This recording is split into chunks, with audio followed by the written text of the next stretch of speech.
दो नहीं, 6 बच्चों के पिता थे भगवान शिव। पौराणिक कथाओं की माने तो भगवान शिव कुल 6 बच्चों के पिता थे।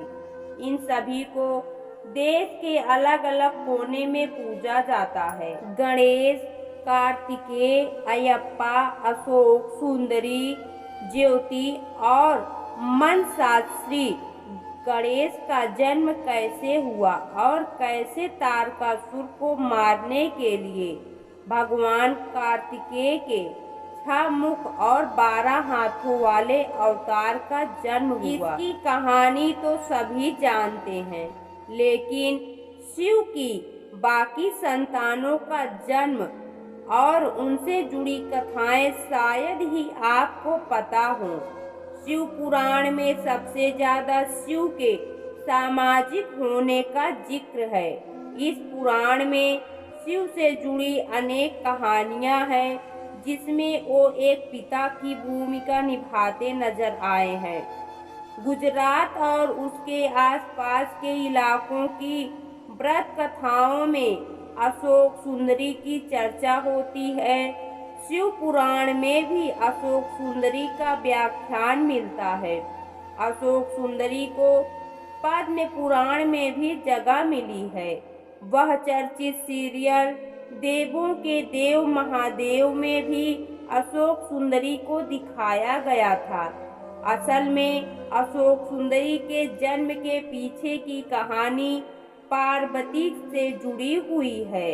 पार्वती ने अपना अकेलापन दूर करने के लिए कल्प वृक्ष, जिसे लोगों की इच्छाओं को पूरा करने वाला पेड़ कहा जाता है, उसी से ही एक वरदान मांगा, एक कन्या का वरदान। इसे ही अशोक सुंदरी के जन्म से जोड़कर देखा जाता है।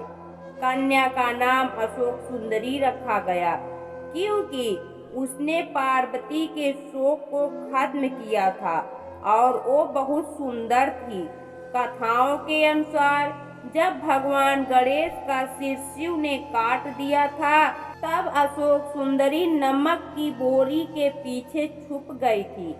ऐसा उन्होंने अपनी क्रोधित माँ से बचने के लिए किया था। तब से अशोक सुंदरी को नमक से जोड़कर देखा जाने लगा।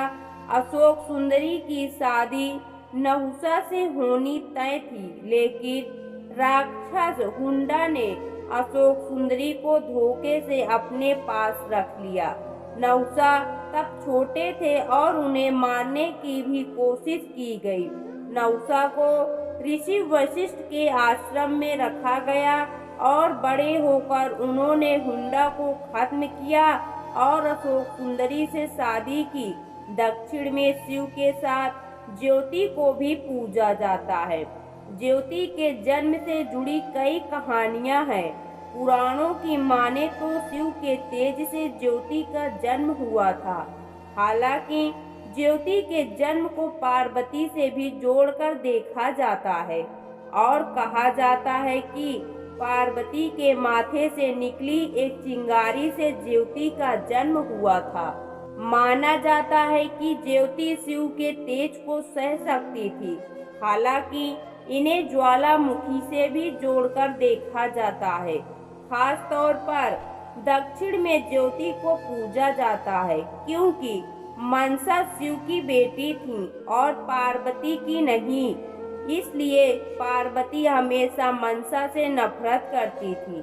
कथाओं में इसका जिक्र है कि एक बार कलह कलेश से तंग आकर भगवान शिव ने मनसा को त्याग दिया था। एक कथा में ये भी जिक्र है कि मनसा ने ही शिव को उस जहर से बचाया था जो समुद्र मंथन के समय शिव ने पिया था।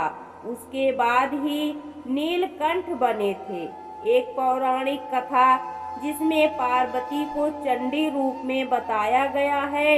ये कहा जाता है कि चंडी ने मनसा से कहा था कि वो अपने पति के सामने सांपों से बने जेवर में जाएं। मनसा की शादी जाकारतू से हुई थी। और मनसा का ये रूप देखकर जाकारतु डर गए और मनसा को छोड़कर चले गए। तब से मनसा देवी को गुस्सैल भी कहा जाने लगा।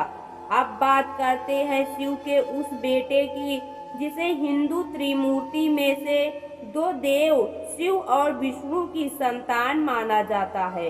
अयप्पा शिव और मोहिनी की संतान है। इन्हें केरल और तमिलनाडु में पूजा जाता है। अयप्पा कुछ बलशाली देवों में से एक हैं। कहा जाता है कि अयप्पा ने परशुराम से लड़ना सीखा। अयप्पा के जन्म की कहानी भस्मासुर के अंत से शुरू होती है, जब उस राक्षस को खत्म करने के लिए विष्णु ने मोहिनी का अवतार लिया था। शिव ने एक बार विष्णु से फिर मोहिनी अवतार में आने को कहा।